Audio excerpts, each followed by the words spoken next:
All right then.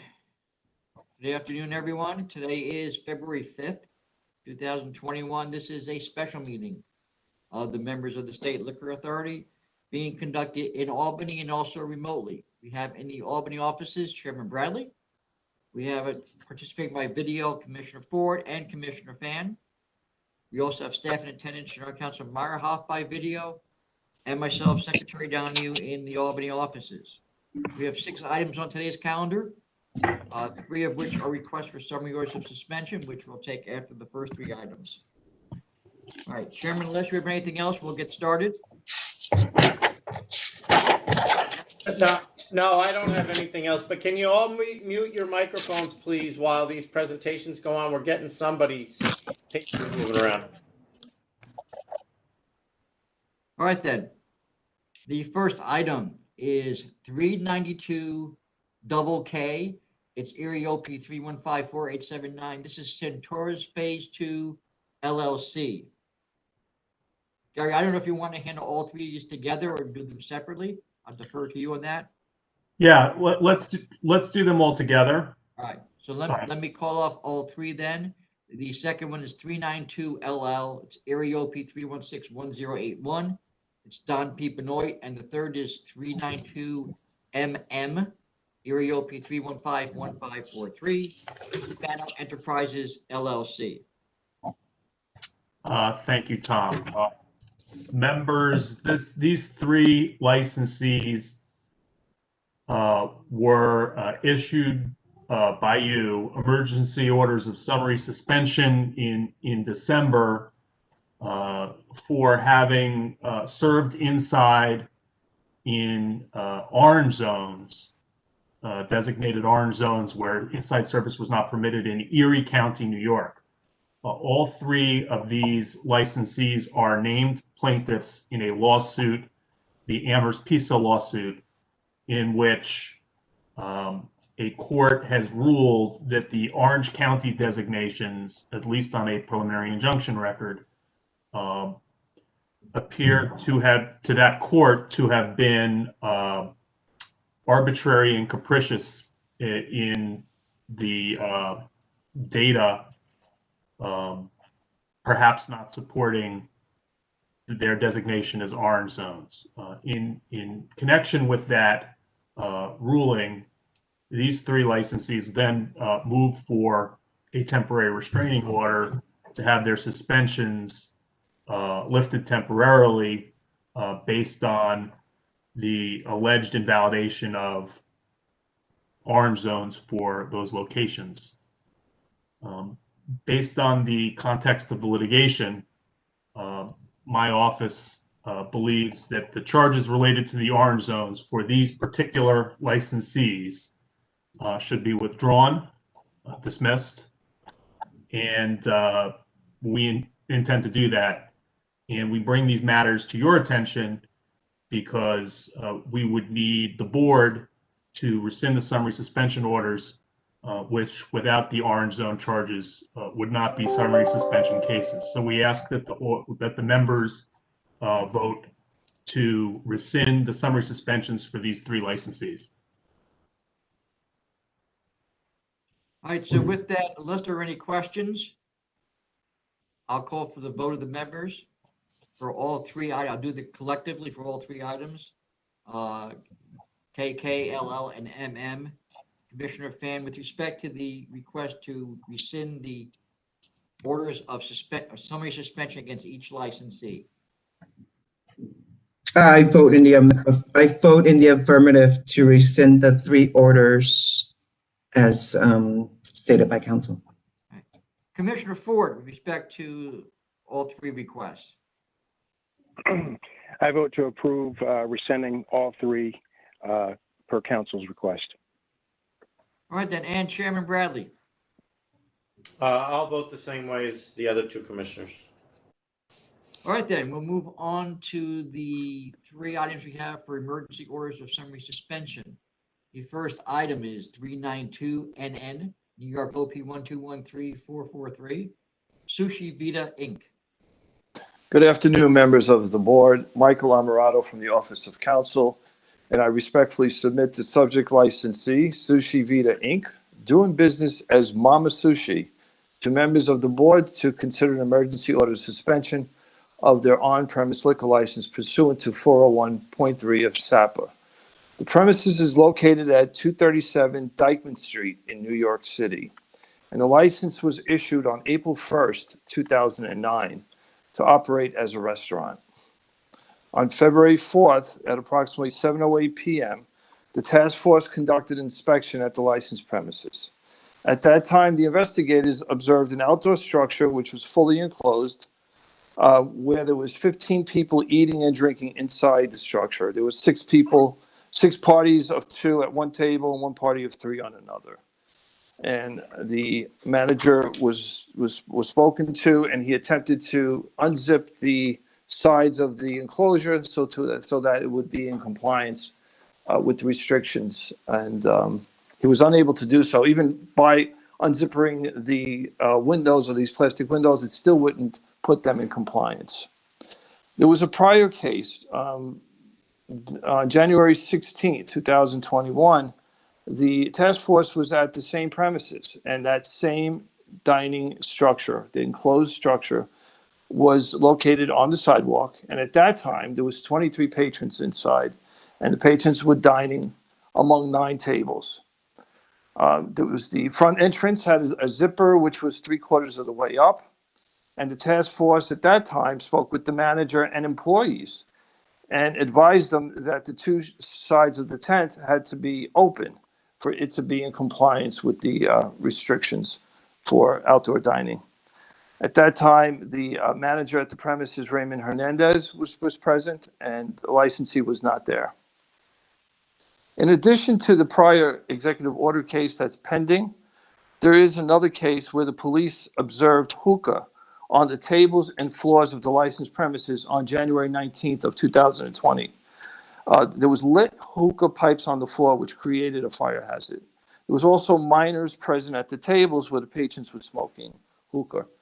There's no permit to sell or to permit smoking hookah at that premises. There's also a prior case that is resolved, which was back in May of 2017. The licensee was issued a summons for having an expired New York City Department of Consumer Affairs permit for outdoor cafe. One other case before that was for disorderly premises, where one of the security guards struck a patron over the head with an expandable baton, which required 6 sutures to close the wound on his head. Now, with reference to this structure, this outdoor structure, you can see by the photographs that are included in the investigation report that this is not in compliance with the New York State Liquor Authority guidelines, Department of Health for outdoor consumption. Indoor consumption and dining was banned back on December 14th. So the licensee certainly was aware that what she was doing was not permitted by virtue of the fact that the task force was there earlier on January 16th when they were warned. So this particular structure does not have 2 open sides. It doesn't provide an open air area. And these guidelines were put into place to help protect the patrons and the employees from the deadly COVID-19 virus. Obviously, the licensee has chosen to ignore these restrictions and to continue with business as usual by offering indoor dining. And as I said before, the licensee was well aware, because the licensee or their manager was warned on January 16th. But the licensee is willing to ignore the danger and put the public and employees at imminent risk of harm and foster the spread of COVID-19. Therefore, counsel's office respectfully requests that the board summarily suspend their liquor license. Thank you. All right, Commissioner Fan, do you have any questions? No, thank you, Michael. Commissioner Ford, do you have any questions? No, I don't have any questions. Thank you. Chairman Bradley? No, I don't have any questions. With that, I'll call for the vote of the members. First, Commissioner Fan. Based on evidence presented by counsel, this location is continuing to violate the governor's executive orders by serving indoors, which is in contrary to the executive orders that are they're designed to prevent the spread of COVID-19 due to an imminent threat to public health, safety, and welfare. I am voting to summarily suspend this license. All right, Commissioner Ford, your vote, please. I'm also, excuse me, based on evidence presented by counsel, including previous visits and warning, I'm voting to summarily suspend this licensee as well. All right, Chairman Bradley. Based on council's presentations and particularly the pictures that were submitted as evidence, I'm voting to summarily suspend. It's clear that this licensee is continuing to permit indoor dining and therefore is a threat to the public health, safety, and welfare. All right, the next item I have is 39200, Queens OP 1294604, Paralatus Sunrise Bar Corp.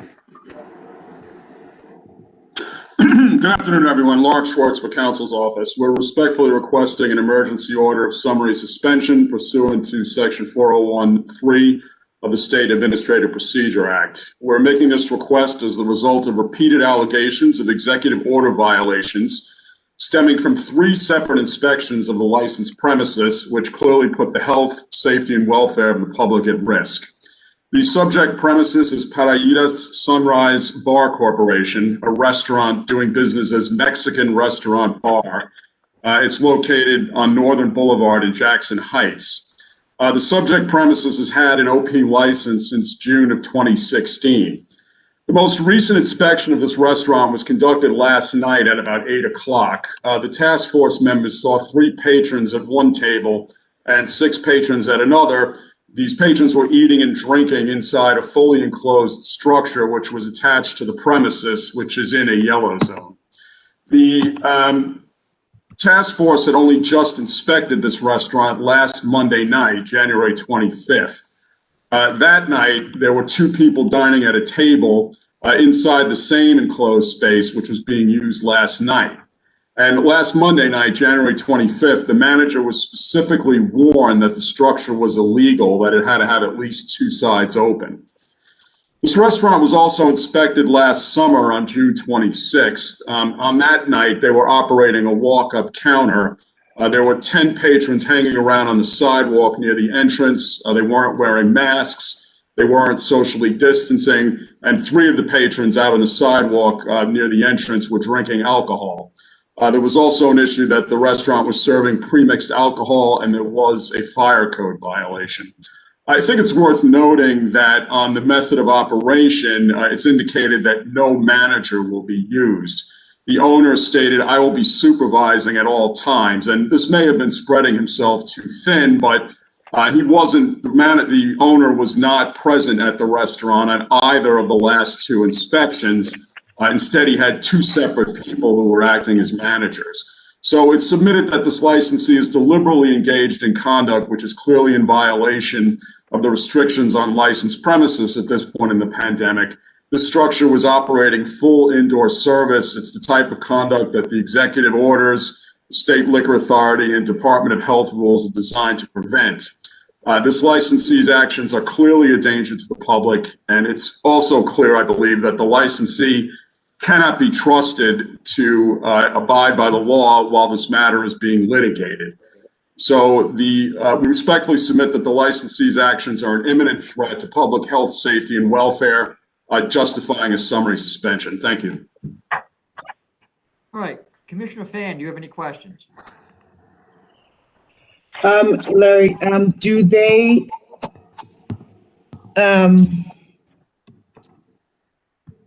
you said that when was the license issued? June of 2016, Commissioner. Okay, and did they receive an NOP for the June 26 violations? It went out at the beginning of this week. It was composed on February 2nd, so I assume it went out Tuesday or Wednesday. But again, on January 25th, they were specifically. Okay. Yeah.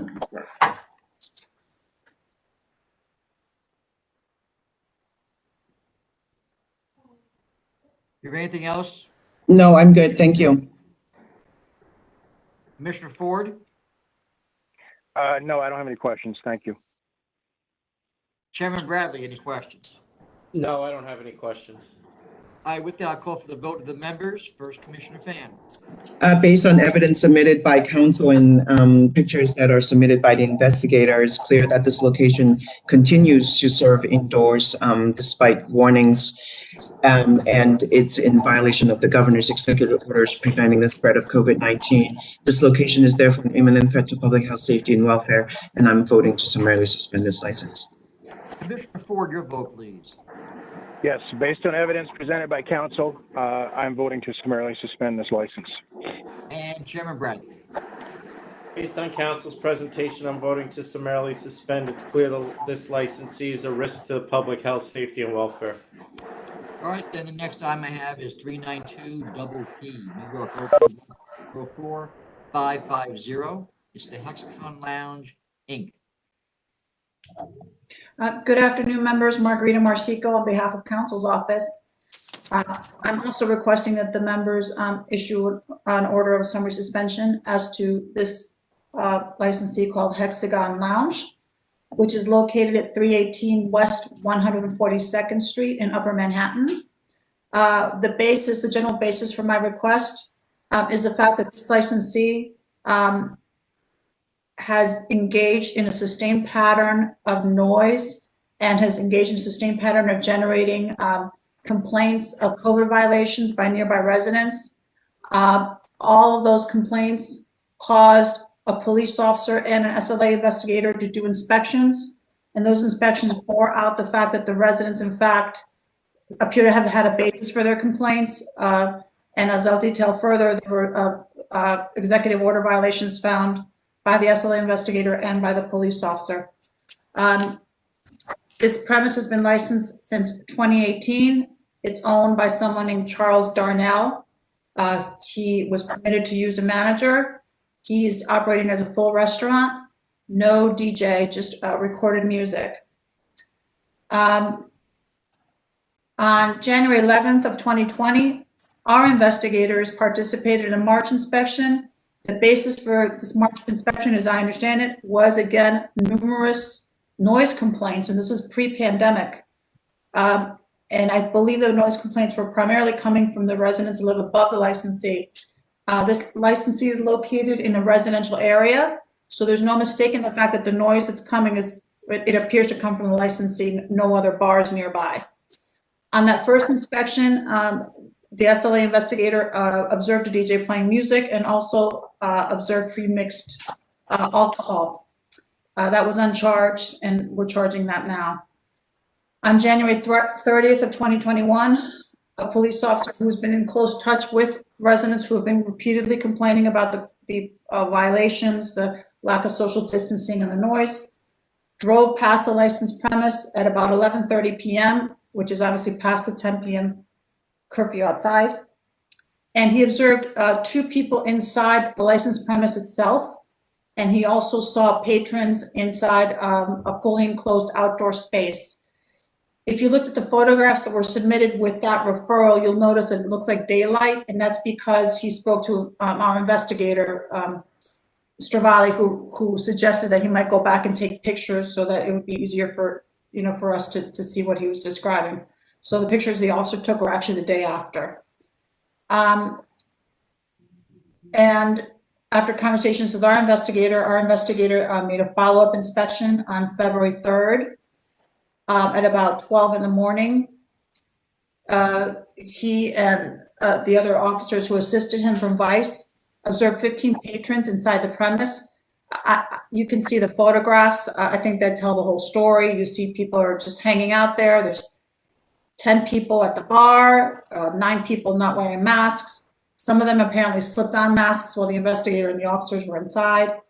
Other people were seated at couches, not socially distancing. The investigator did not observe any food being consumed inside the premise. The owner, the manager, and the bartender were present on February 3rd to witness all that was going on, and they weren't wearing masks either, which is quite telling, and there's photographs of that in the report. The licensee principal acknowledged to the investigator that he had spoken to the police on January 30th. He had been warned about the fact that this fully enclosed structure outside would be considered indoor dining. When the investigator went back on February 3rd, he noted that this outdoor structure looked exactly the same as it did on January 30th to the officer who had seen it. And what the lieutenant who was with the investigator observed 4 people also inside this outdoor structure on February 3rd. So we had the full 15 people hanging out inside, and then we had 4 people in this illegal outdoor structure also on February 3rd. The licensee also acknowledged that he was aware that he was causing a noise disturbance for the residents, and he also acknowledged that he had even attended a meeting that was organized by the police between the residents and the licensee. So this licensee is clearly putting his interests above everyone else. And, you know, the first inkling of that is all the 311 complaints. And that shows that what we've seen is really the tip of the iceberg of what's been going on at this place. I believe this licensee presents an imminent threat to the health, welfare, and safety of the patrons and of the investigators and police officers that have to repeatedly go and cajole these people to follow the law. And in addition to all that, they're also flouting fire life safety rules. They're using extension cords for permanent wiring, unmounted fire extinguishers, obstructed fire extinguishers, exposed wiring, on and on and on. Discharge fire extinguisher, no flame proofing affidavit for a curtain, which they were using to conceal what was going on by the front door. They also had no records to show the investigator of where they're buying their alcohol.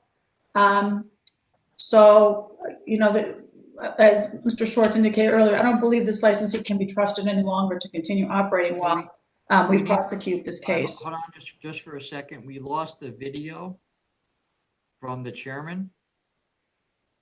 Chairman, are you still there?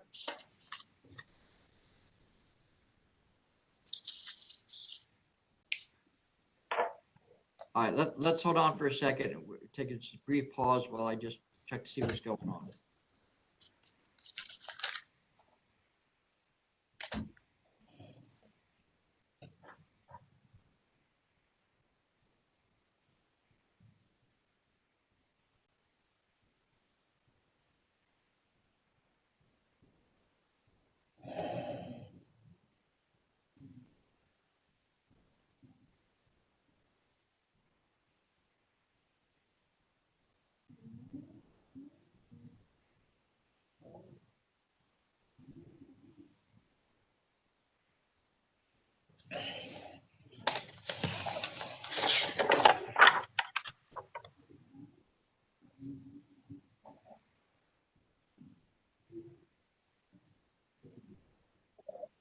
All right, I've got somebody going down to the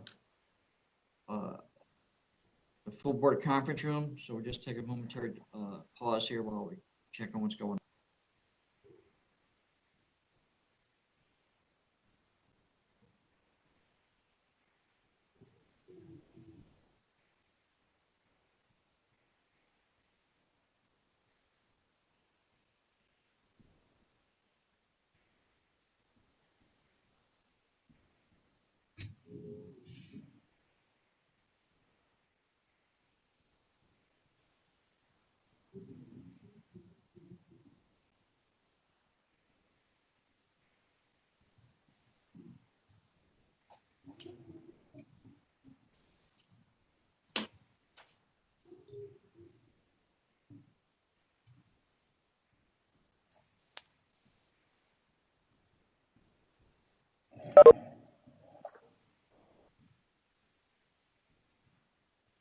They left again. Yeah, my guess is they're gonna have to call back in. That's the problem. So we'll just give it a second.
This meeting is being recorded.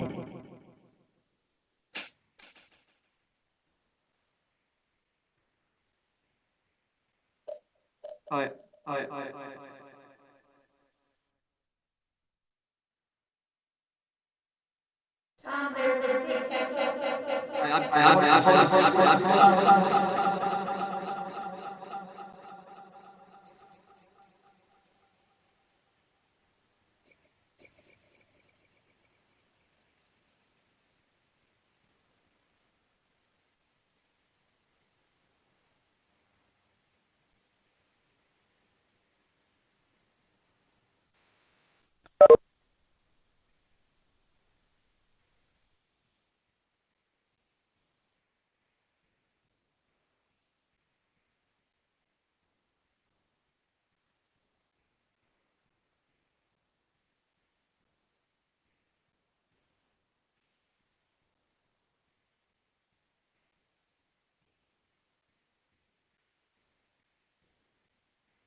Okay, then, so let's try again. Albany conference room, can you hear and see me?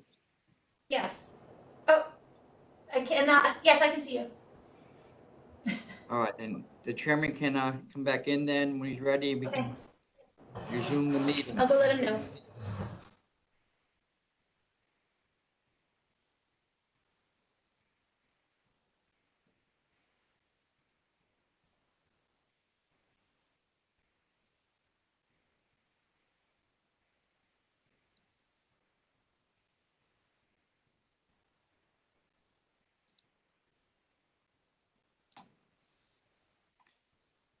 All right, Councilor Meyerhoff, are you there?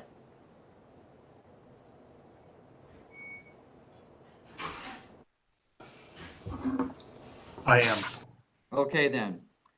All right, Chairman Bradley, I'm not sure how far into the presentation you got. I caught all of it. Okay, then.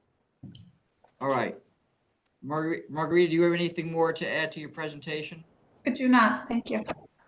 All right, then, with that, I'm going to call for, first, I'll ask, do any questions? Commissioner Fan, No, I don't have any questions. Thank you, Margarita. Commissioner Ford, Nope, I don't have any questions. Thank you. Chairman Bradley. No, I don't have any questions. All right, with that, I'll call for the vote of the members. First, Commissioner Fan. Shocking to see images where people are standing shoulder to shoulder at a bar inside with no mask on. That's submitted in the evidence. This location, based on evidence submitted by council, is clearly continuing to serve indoors and putting the health and safety and welfare of the public at risk. I'm therefore voting to summarily suspend this license. Commissioner Ford, your vote, please. Excuse me, I agree with Commissioner Fan, and based on evidence presented by council, I find I have no other choice but to vote to summarily suspend this licensee as well. All right, then, Chairman Bradley, your vote. Yeah, I agree with Commissioner Fan. It's somewhat shocking to see this type of egregious conduct 11 months into this, almost a year into this pandemic, and there are obviously still licensees who just don't get it. But based on the pictures and the council's presentation, it's clear that this licensee is a risk to the public health, safety, and welfare, and I vote to summarily suspend. All right, then, Chairman, I have no other items on this calendar. Do you have anything else? No, I don't. Thank you all. Have a good weekend. All right, with that, this meeting is concluded. Thank you. Thank you.